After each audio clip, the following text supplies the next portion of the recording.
I'm going to speak about discipline, and please turn your microphones off, yes? Please turn your microphones off.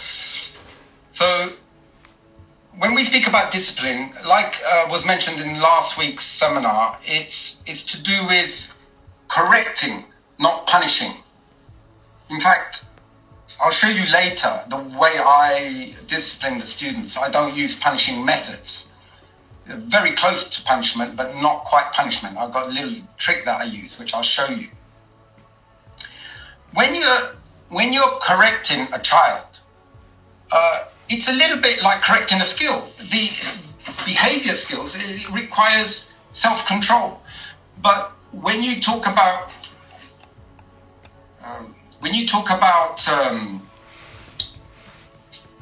can you hear me all right? Yes? Yes, okay. I can hear you. Can you see the screen? Yes, sir, but it's in your presenter's format rather than full screen. Okay.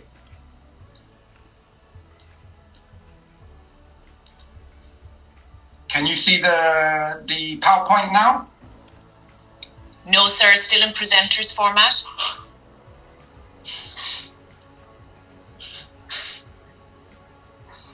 Okay. I will try again.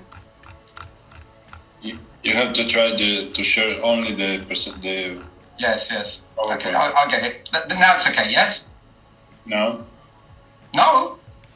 You don't see the PowerPoint? Yes, but you are showing your full screen or the other PowerPoint. We're seeing two slides at the same time. Yes. Oh, okay. All right, so I need to spotlight this. Okay.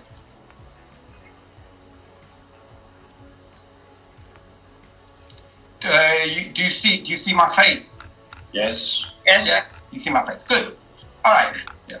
No, but we are looking for the screen with your comments. Yes, we can see your notes. Okay. So we can see a screen that says discipline. Yeah. You see my notes. Right. Yeah. I understand. Slideshow. That's why. There you go. There you are. Done. There it is. Yeah. Perfecto. Right. So teaching. It's a lollipop. So teaching discipline is like it's teaching correct behavior. It requires self-control, just like a technique. But a technique requires self-control physically, whereas discipline also involves mental control and emotional control. But we can treat it the same. It's still a skill that they need to develop. So when you see a child doing middle punch and they're going like this, do you hear the instructor say, "How dare you? You're punching off center. I told you to punch to the center line. Now you'll be severely punished for that. I've told you many times." Do you do that? So why do you do it with behavior?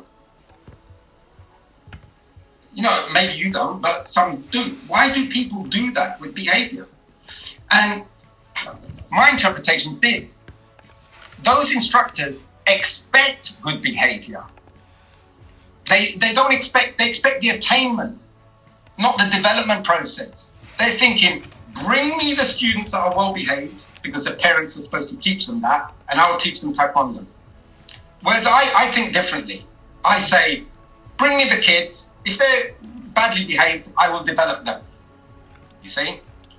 So for me, it's a developmental process. And each kid's different. I'll handle them differently. Okay?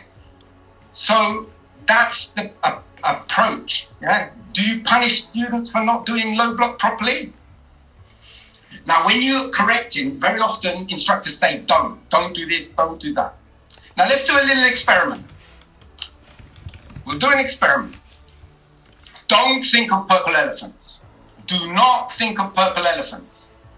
Yeah, there you go. You've done this experiment before, probably, yeah? So, by saying purple elephants comes to your head. So what happens if you say, don't misbehave? You conjure up the image of somebody misbehaving. Don't punch that child. Bang. I remember when I was a child, I was very naive. I didn't know mischievous things. I didn't know really how to be mischievous. But then when people start talking about it and showing me, let me try that. What happens if I do this to the child? Not good consequences, but that's how I learn good behavior. Okay. Now, very often instructors will say, don't do this, don't do that. Take this example. Don't call them bad names. Okay, I'll make fun of them instead. No, don't do that. Don't make fun of them. Okay, I'll just hurt them. I'm mischievous. I want to hurt them. No, don't hurt them. You keep saying don't. What can I do? So why not focus on the do rather than the don't? So you could say, be respectful to each other. But maybe they don't understand the word. So you say, be nice to each other.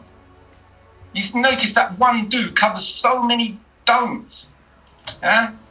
But they need to learn the word respect because it's important in Taekwondo. So why not say both? Say, be respectful. Don't call them bad names. Be respectful. Be nice. Don't call them bad names. You see, you use both. So, like I said, the do is to get to the point. What principle are you following?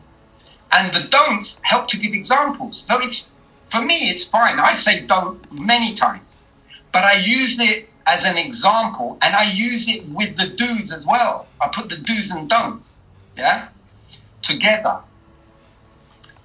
So you have the principle, which has many rules. Yeah, you have the idea of courtesy, and there are many rules that follow that principle. Now, in our class rules for the kids program, we only have 3 categories.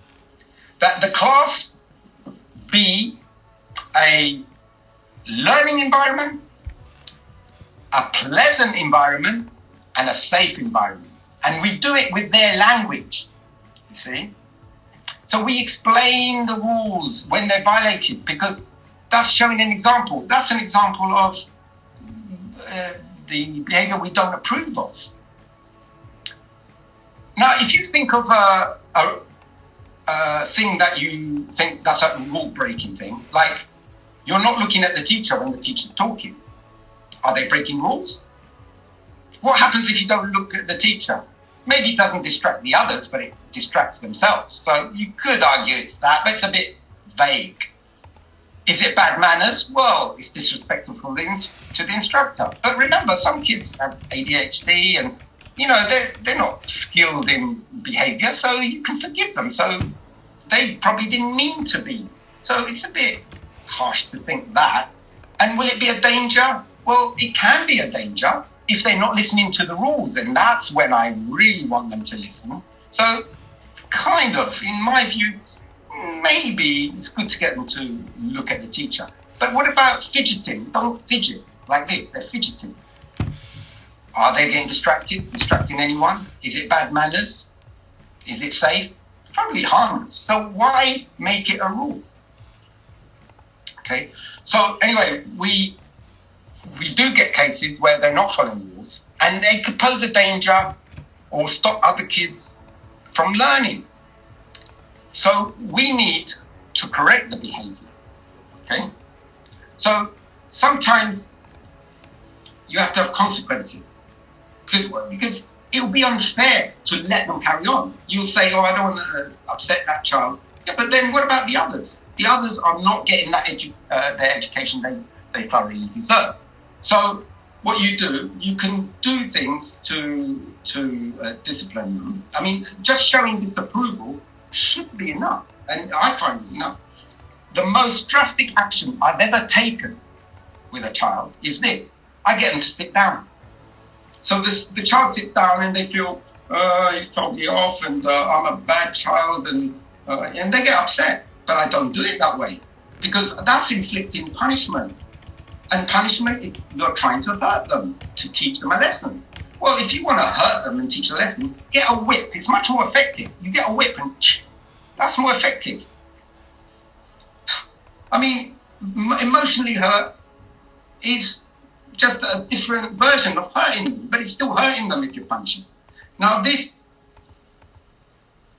can still be done, getting them to sit down, but you use a different context. what I do, I say, like morphing. When they sit out of a game, you morph them. I morph them into a policeman or a policewoman. I say, right, I want you to sit down because you're acting and it's a danger and you're stopping others from learning. But I want you to do me a favor. See, not punishment. I want you to do me a favor. What? You're telling me off and now you want me to do you a favor? Yeah, you're on my side, you see? Rapport. I want you to be a policeman and watch the class very carefully and tell me if anyone's being naughty. And some kids think, nah, I'm in charge. Yeah. So they've got a role of responsibility.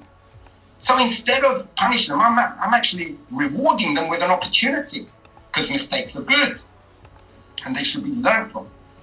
So they're looking at the class and then afterwards I say, anyone? Yeah, that person was misbehaving. And what about the others? Oh, they were as good as gold. And then I think he was observing kids behaving really well. Exemplary behavior. He was watching the example of how to behave. He was empowered. I do that with teaching. If you want a child to be a good student, turn them into an instructor. And we do leadership skills where the kids have to do commands, and then later teach a technique.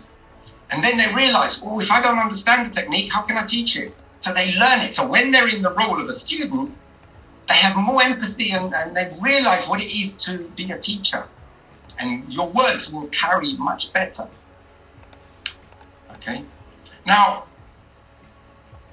one thing that often happens is parents butt in. They go, stop talking. And I find that quite disrespectful, that a parent should talk when I'm teaching the class. I empathize with them. I know that they might be embarrassed or they just don't want the class to be distracted. But they're saying to me, you can't cope with the class. And I think, yes, I can. It's just my tactics are different. The parent might be a control freak that doesn't let, so intolerant. Whereas I'm very tolerant. So I use the same philosophy on the parents. I correct their behavior in a nice way. So I say, I got this, it's okay. In case he's embarrassed, I say, it's okay. And then I say, at the end of the class, I say, I understand why you're butting in and you want them to, and don't worry, I'll work on it. But the child needs to know that I am the leader, and if you keep butting in, they will only behave when you're telling them. And when they go to school, are they going to learn to listen to the teacher? Well, here's a good place for them to learn, and this is what we specialize in. So, there. Now, and one thing you can do is sometimes people do give punishments, and the kid says, oh, that's so unfair. Because they're misbehaving, they don't know what the consequences are. But did you tell them? Imagine you do, in real life, you do a little crime and they put you in jail for life. And you think, what? I knew it was bad, but I didn't know I would go to jail for life. That would be unfair. The laws state, if you do this, you will suffer that consequence within that range. And why not do the same? This is something I learned from the co-author Spiros. He said, give them a pre-warned consequence. So I'll say, look, it's getting too dangerous. If you do it again, I'm going to be forced to stop you training and you're going to have to sit out. Because I have to be fair to the others. It's my job. I have to do it. It's not, I don't really have a choice in this matter. I have to do it. And it's got to the point where I know it's going to get worse. So you understand. They understand. So probably they're going to do it again. If they do it again, you know what happens now? Yeah, you have to sit out. They sit out. I said, I really was hoping that you wouldn't do it. I was so on your side. I really didn't want you to. I don't want you to sit down. But I have to keep my promise. I kept a promise to look after the class, so I have to do it. So it's a self-inflicted punishment. This is how you get away with not punishing kids. Give them a role and give them a pre-warned consequence. Now, sometimes you do have kids with diagnosed problems. Maybe they're hyperactive, they've got problems at home, whatever. So it's no good to label people, but yet this labels people. And I've got to admit, I also label them. I give them different names though. I give a special name, yeah? So I'm a bit embarrassed, but I've got to admit, I do label them. But I'll reveal what my label is. Yes, I label them as a child. For me, they're all children. They're all children. The person is a child. Their behavior can be different. I separate the child and the behavior. The child is a child, deserves, no matter where they come from, what their religion is, whatever. They're equal to me. But their behavior is a challenge for me to deal with differently. Yes? But how do I treat them? With unconditional positive regard. Okay? I'm just saying what I do. Give you food for thought, maybe you consider doing the same. Unconditional means doesn't matter who or what they do, I treat them all the same. Positive regard means that I want the best for the child, and it's my job, I feel, to work on their discipline, to help them to learn how to behave. Okay? Now, sometimes the kids get very hyperactive. And when a kid misbehaves, sometimes really misbehaves, I say, okay, he's rolling on the floor. I say, okay, you roll on the floor. So he's doing what I'm telling him. Keep rolling on the floor. And then he stops rolling the floor. And then he starts kicking his legs. And you can kick your legs if you like. So he's doing what I say. So I'm still leader, I'm still in control. And then he stands up and I say, you can stand up if you like. And, the other kids are joining in, why don't you do it? But for that moment in time, the kids are saying, oh no, he's disobeying the instructor and the instructor's losing this battle. No, I'm not, because I'm telling him to do exactly what he's doing. It's a little psychological trick. Maybe you can try it out. But sometimes it backfires. All the kids start misbehaving and they go hyperactive. Then I pull out my trump card, my ace in the sleeve. It's called the game Go Crazy. And this is what I do.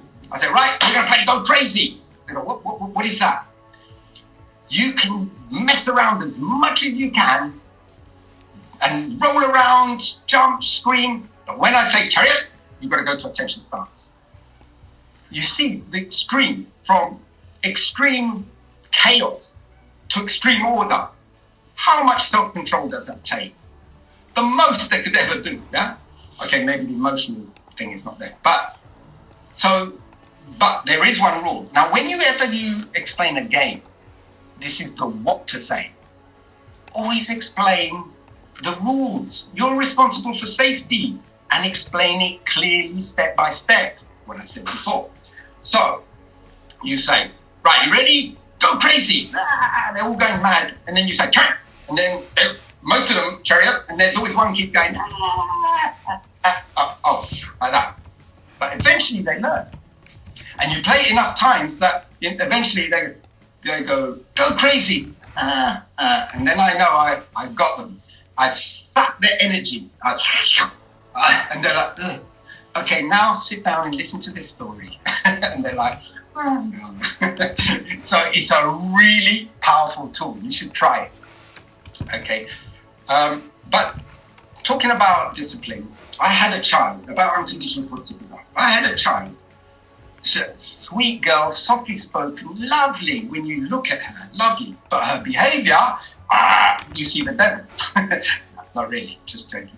So she was bullying and doing all this sneakily. But I still gave her unconditional positive regard. But the parents, they were saying, that child's too disrupted, my son can't, and so and so and so and so. And they wanted me to expel her. I said, no, I'm not expelling her. I'm going to correct that behavior.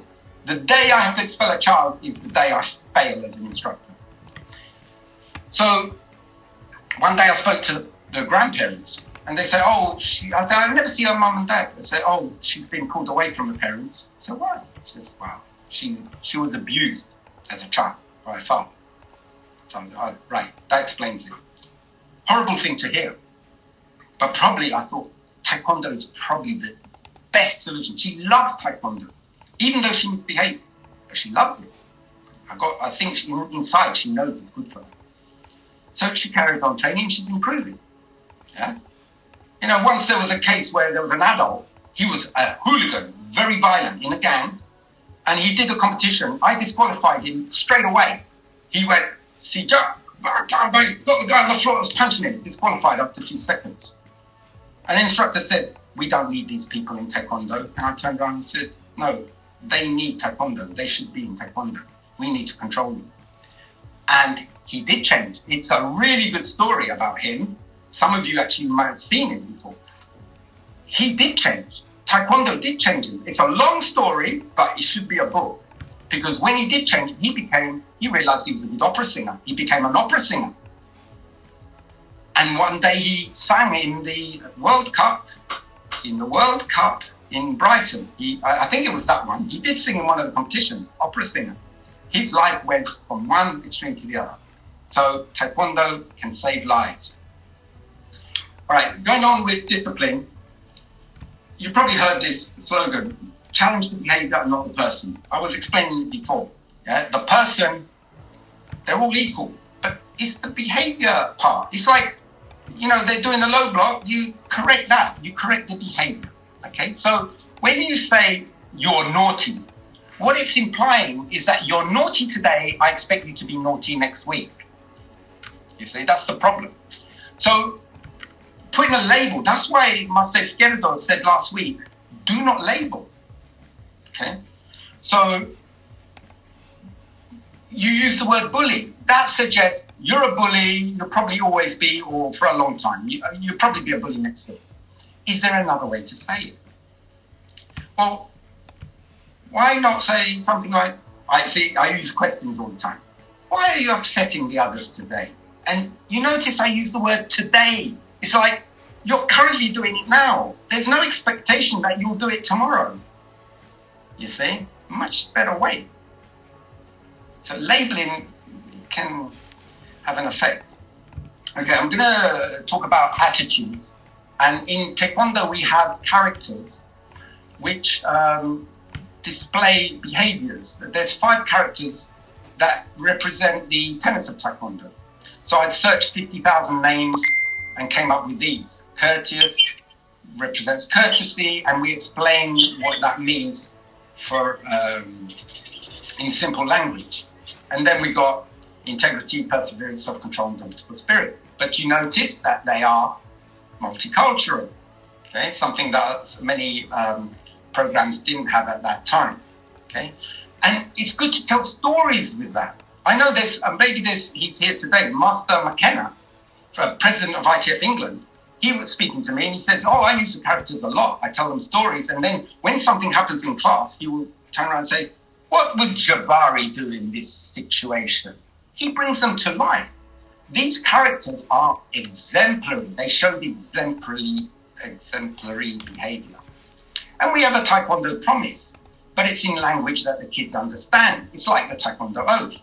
We had to put it in because we're following the principles of Taekwondo. It's got an oath, we do one for the kids, but we simplify it. And instead of building a more peaceful world, they just build happiness in their surroundings. So you can read that later. Then we try to develop the child talking about empathy and other things, but we talk about healthy and unhealthy mindset. And as an instructor, you have to understand what are the problems from an unhealthy mindset and make sure that you're not having them as well, because to some extent, everyone has a little bit of this. For example, prejudice exists all around us. So I play a special game with them. What I do, I get these and I say, right, what's this? And they say, that's a cone. I say, no, it's not. Oh, it's a spaceship. What's inside? Aliens. Yes. Now, what's going to happen when they come? They're going to kill us all. I said, where did you get that from? They're bad. They're going to kill us. And I'm thinking, is this prejudice? Just because they're different, now they're going to kill us all. I said, how do you know they're not going to be friendly? Maybe they're going to teach us new things, new technology. We're going to be better off. How do you know? Oh, yeah. But they might be bad. They might try to kill us. You don't know. How are we going to find out? Instead of judging based on a small bit of information, which is pigeonhole thinking, which I'll explain later, let's find out. But we need to catch them before they get into mischief, just in case. So I throw them and they pick them up. And then I say, right, we put them in two groups. The ones that look friendly and we can trust, we let them go and we'll put them here. The ones that we're a bit wary of, we've got to contain them a little bit and find out more. So put them where you think. And then you've got a child going, right, this one is, I think this one is, and I'm looking at the child thinking, what criteria are you basing your judgment on now? Like, they're totally using their imagination, but they put a lot of thought into it. It's so funny. They go, yeah, it belongs to the good. Yeah, and I thought, okay, so that's a way to teach about criticism. But I'm going to concentrate on just two. Dichotomous thinking, which is thinking that only extremes exist. Yeah, yes, no, good, bad, right, wrong. Everything's black or white. And as we know, there's a lot in the middle. Many shades of grey. Yeah, to be exact, there's 50 shades of grey.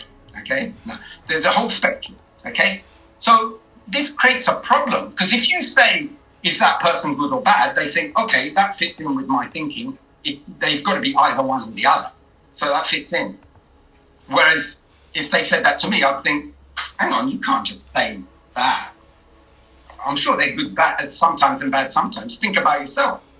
Have you done good things? Have you done? I think I can admit I've done many bad things, but you learn from them.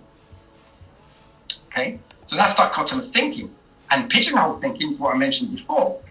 You think aliens bad, put them in that category. You know, based on very little information. So this is why this unhealthy mindset can create problems in their life.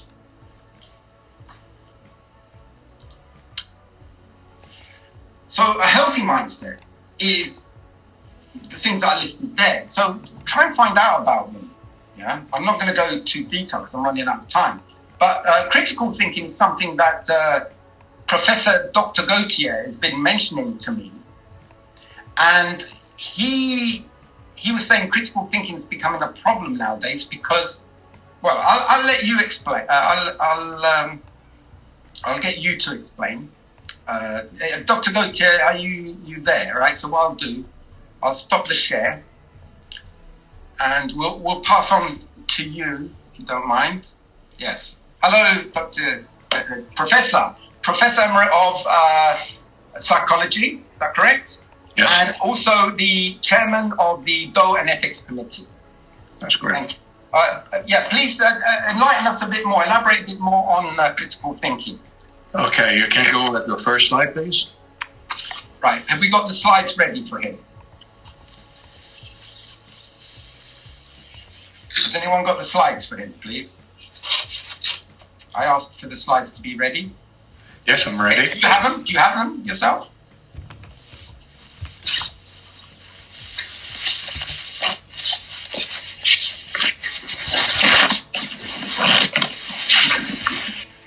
You will show the slides? Okay.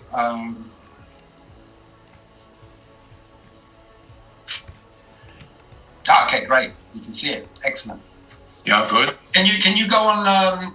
Can you run the slideshow so we don't see the notes? Yeah, slideshow. If you do share to slideshow. Okay, who will run the slideshow? Who put that up? Can you please put the slideshow? Yeah, we require a lot of development in the Zoom technology. Yeah, so mistakes are good.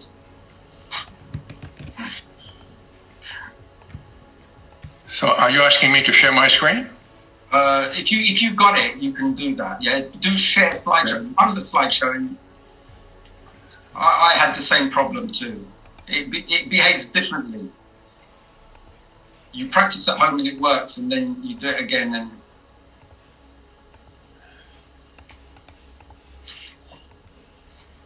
Dr. Gautier, hello, this is Gustavo. Do you have a button to share the screen below the There it is. There you are. Good. All right, lovely. It's better if you share the slideshow rather than because it will give you an option to share the slideshow as well. There, perfect. Okay, you can carry on. Okay, good. We're on. Thank you, Grandmaster Nardizzi, for having me. Hello, everyone. Grandmaster Nardizzi has invited me to speak briefly about critical thinking. I have only a few minutes to do this, so with your permission, I will jump right away in my presentation.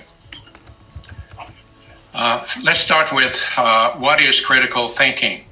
In a nutshell, critical thinking refers to the ability to analyze facts, to form an informed judgment or opinion, to decide what's best, what is the best course of action, or to solve a problem. Critical thinking can help people to be successful in life. Let me explain why. Okay, next one. Okay. Why is it important to develop critical thinking skills? Research shows that students are good at memorizing facts presented in class or in reading materials, but they're not so good when it comes to reasoning, thinking critically, or solving problems.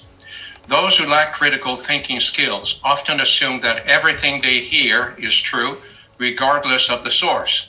They are more likely to fall for scams or tricks or fake news, and you know that there are a lot of those around nowadays. They make mistakes, and sometimes dangerous and costly mistakes. They also make bad decisions and give bad advice. Critical thinkers consider all options before they act. For example, if time is an important factor, they consider the fastest method of achieving a goal. They may even discover a shortcut. Critical thinking skills are skills that can be applied to any situation in life that calls for reflection, analysis, and planning. What are those skills? Here is a diagram or a picture showing you that critical thinking skills consist of several skills, including but not limited to the following: reasoning skills, analyzing skills, evaluating skills, decision-making skills, problem-solving skills. All of them are important. For example, the ability to analyze is good, but this is not good enough. In life, we need people who are able or good at analyzing information critically. We also need people who are able to come up with practical solutions. So, what can we do to help kids to learn to think critically? Here are a few tips. Provide opportunities for play. Testing how things work informally is crucial to developing critical thinking. It is during play that children explore cause and effect. What happens if I do this? What happens if I do that? These hands-on experiences provide an integral foundation for later abstract critical thinking. Next, ask open-ended questions. Rather than automatically giving answers to the questions kids raise, help them think critically by asking questions in return. For example, what ideas do you have? What do you think is happening here? Respect their responses whether you view them as correct or not. For example, say, that's interesting. Tell me why you think that. Use phrases such as, I'm interested to hear you thinking about this. How would you solve these problems? Where do you think we might find more information to solve this problem? Grandmaster Nardizzi was referring earlier to the power of questions. It does apply to the development of critical thinking. Next, help children develop hypotheses. Taking a moment to form hypotheses during play is a critical thinking exercise that helps develop skills. For example, ask kids, if we do this, what do you think will happen? Next, and this is very important for instructors, pause and wait. Do not intervene immediately. Be patient. Self-control, remember, one of the tenets of Taekwondo. Offering kids ample time to think, attempt a task, or generate a response is critical, but not necessarily easy to do. If you find it hard, try counting, silently of course, to 60 while kids are thinking before intervening or speaking. This gives children a chance to reflect on their response rather than responding with their very first gut reaction. Next, give them problems to solve. Next, encourage them to think in new and different ways. By allowing children to think differently, you're helping them to develop their creative problem-solving skills. Ask questions such as, what other ideas could we try? Or encourage kids to generate options by saying, let's think of all the possible solutions. Well, I'm afraid that my time is up, so thank you all for your attention, and stay well. Taekwon. Thank you very much, Professor Gautier. Thank you. That was excellent. Appreciate it. Okay, we'll continue with the slideshow, my presentation. There you go.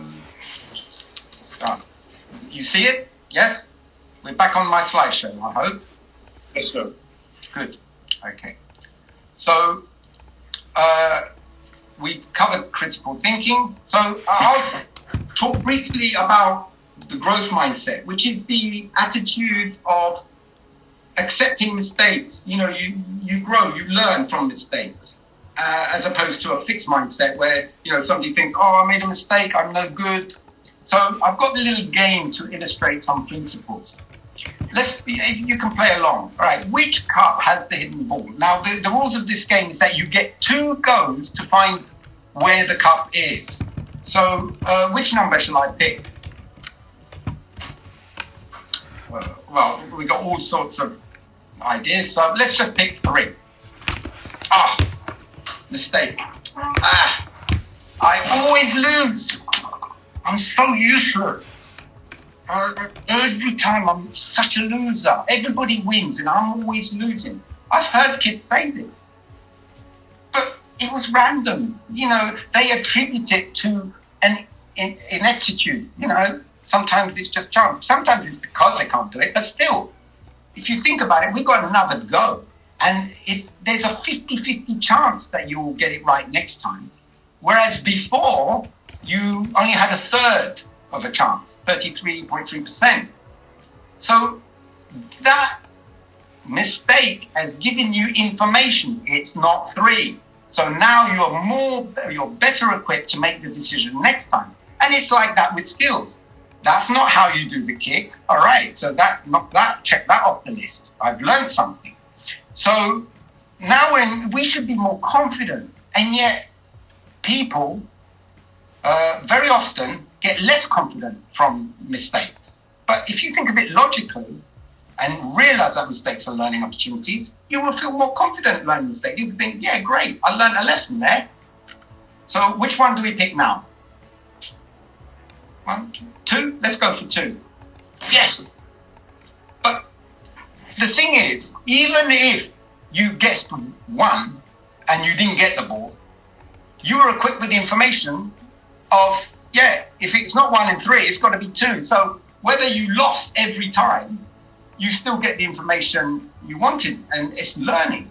Okay, it's just a trivial example, but there's a logic there, simple logic that people need to understand, because sometimes, like with critical thinking, it's the lack of that logical thinking that makes them fall into the trap of the other unhealthy mindsets. Now, here's another example. I like playing games. I like chess, and I particularly like this one, backgammon. That's a game of chance. And any good backgammon player will know that if you play too safe, in the long run, you lose. By taking calculated risks, you can become a better player and succeed more. So in this sense, the philosophy would be taking no risk is the biggest risk, because you definitely lose if you just play safe. It's the nature of the game. So I like that game.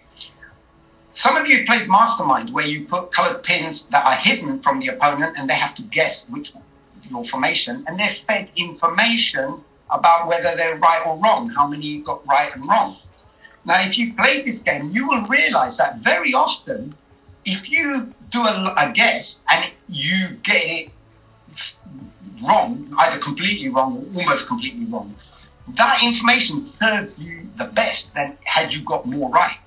Because if none of them are right, you can definitely eliminate all those colors. The fact that he had one here is he doesn't know which one. So he would have been better off to have all mistakes, and then he gets the information he wants. So, mistakes are learning opportunities. So having a healthy mindset will help them.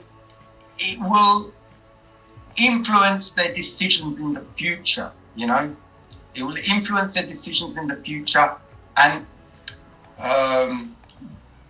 with this program, if you use the teaching method of building their self-esteem, the self-esteem will help them to make good choices in the future, and they're much more motivated to look after themselves and explore their full potential.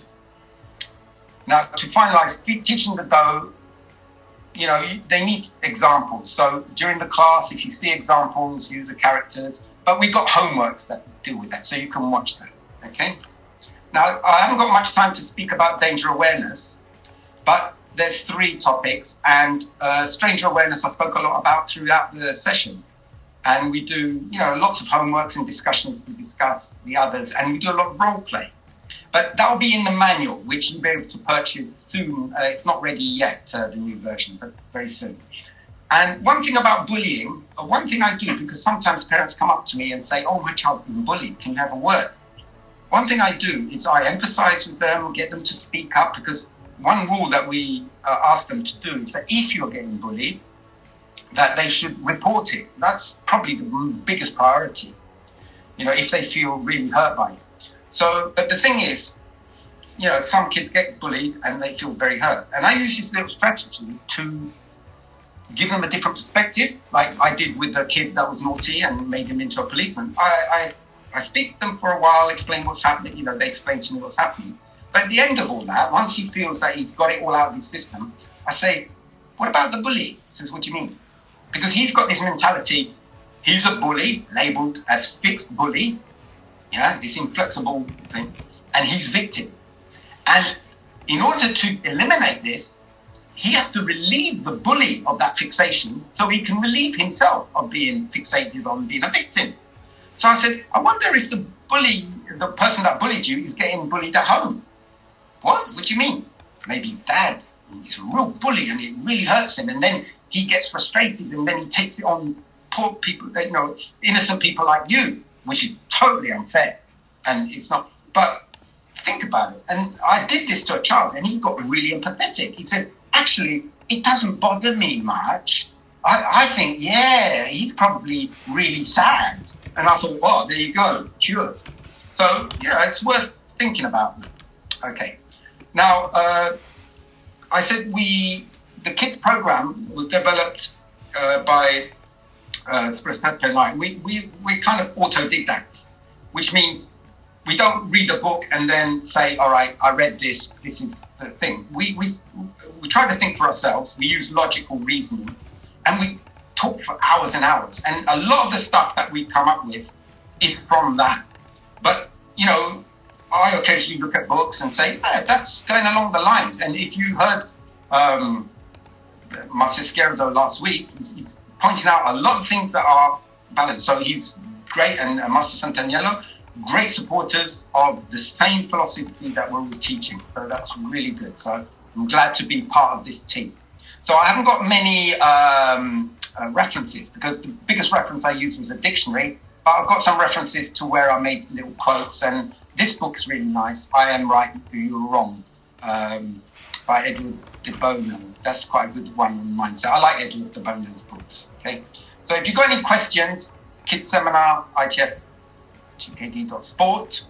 Okay. So thank you for listening. We're not finished yet, but and don't forget to practice your fortnight dances. Okay. Okay. So we got some time for questions. Somebody gave a question about using piranha. It scares children. Yeah, you don't want to use images that scare them. Just say, they're hungry. That's a good idea. If you don't want to educate them about the dangers of that, you're playing a game. They're hungry. That's a great idea. Very good. Okay. We had other questions, which a lot of them were answered today because I saw the question and I thought, okay, I will cover that. So, the majority. Yeah, there's a lot of questions are asking me about what do you include in a lesson, how long is the lesson, what sort of things we should teach. That's all in the instructor's manual. So when the instructor's manual is ready, it'll be available online because we got it in printed form, but they've run out. So we're changing it into online. And also details about how you can get on board with this program, and maybe you want to get the books translated in your particular language, please contact me about that. And, or the committee. And you will receive a database of games, a whole list of games and ideas. It's not exhaustive. There's many more to receive, but we'll keep updating it.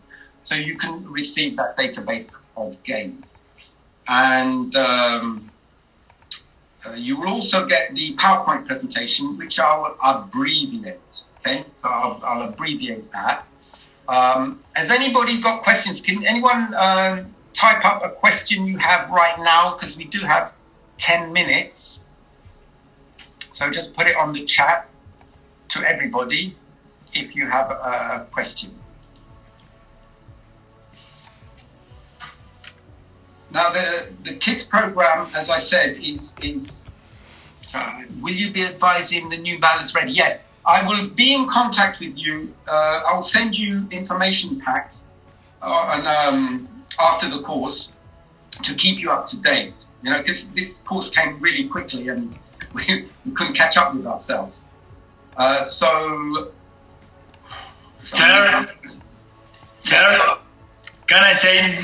can I say something? Totally. Yeah, go ahead.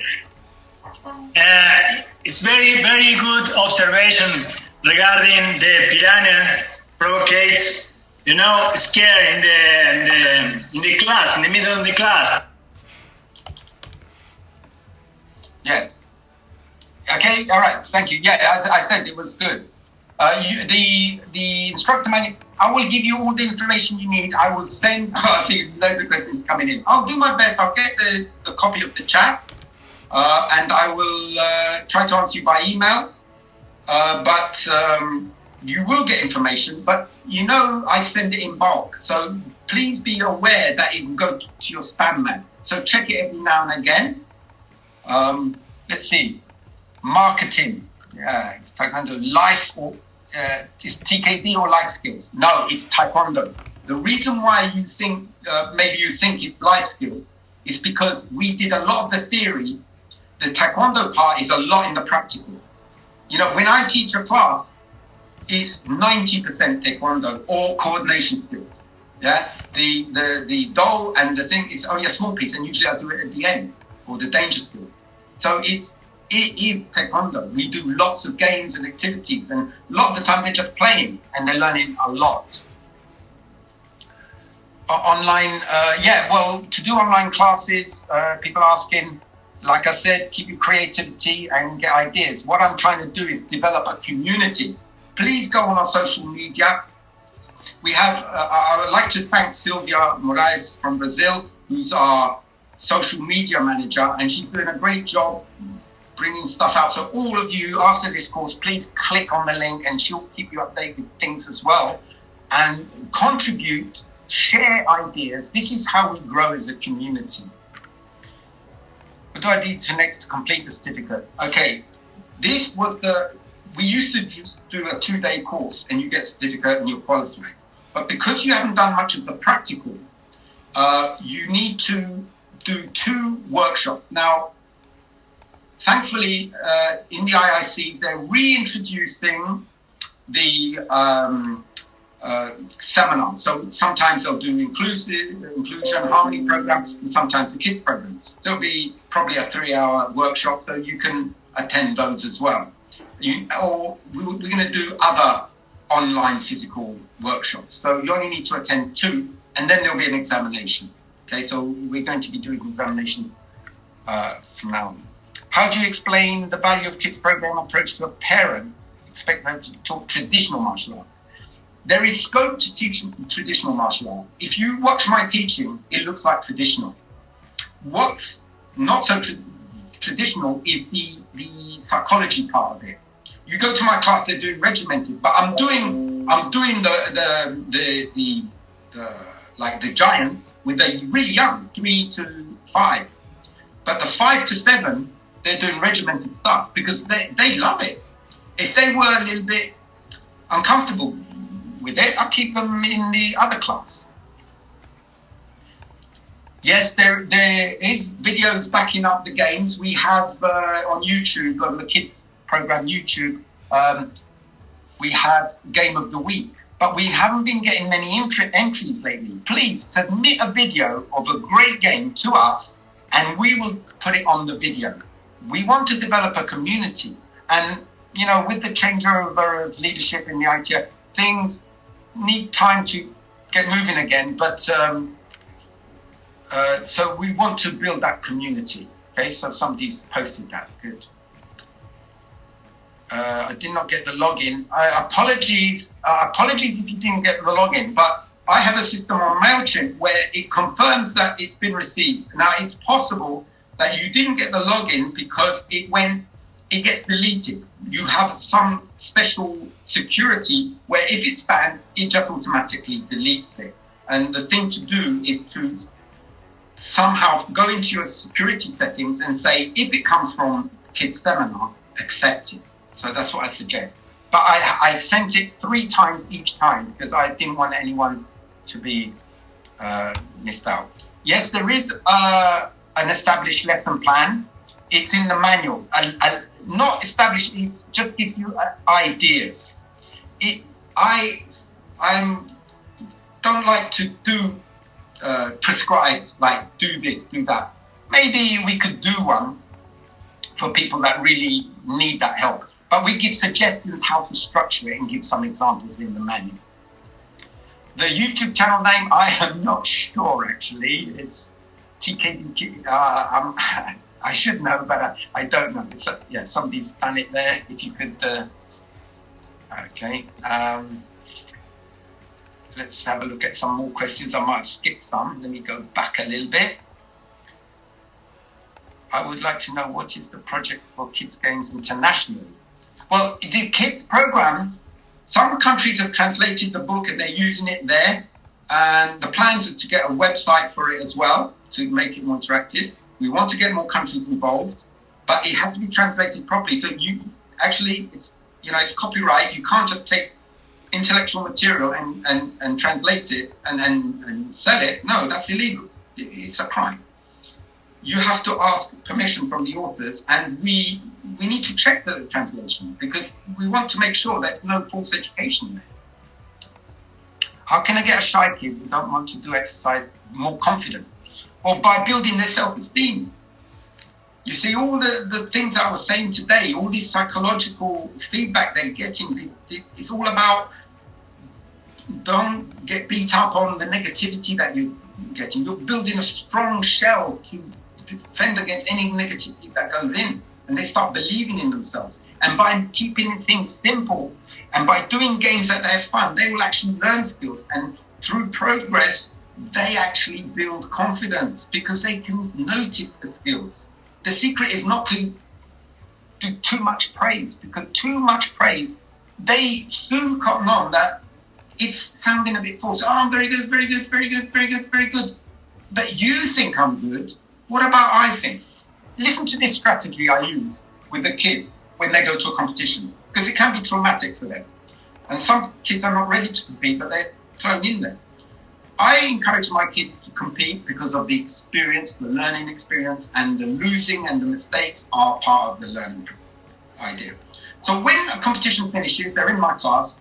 I don't say, well done so-and-so for winning, well done so-and-so for winning, getting silver medal. I say, all stand up, and I say, these people went to the competition, and then I interview them. I say, how did it feel? Oh, it was exciting. Oh, I was so scared. And I said, why? It was my first competition. Oh, right. Well, you were brave going there. Were you good? Did you learn from the experience?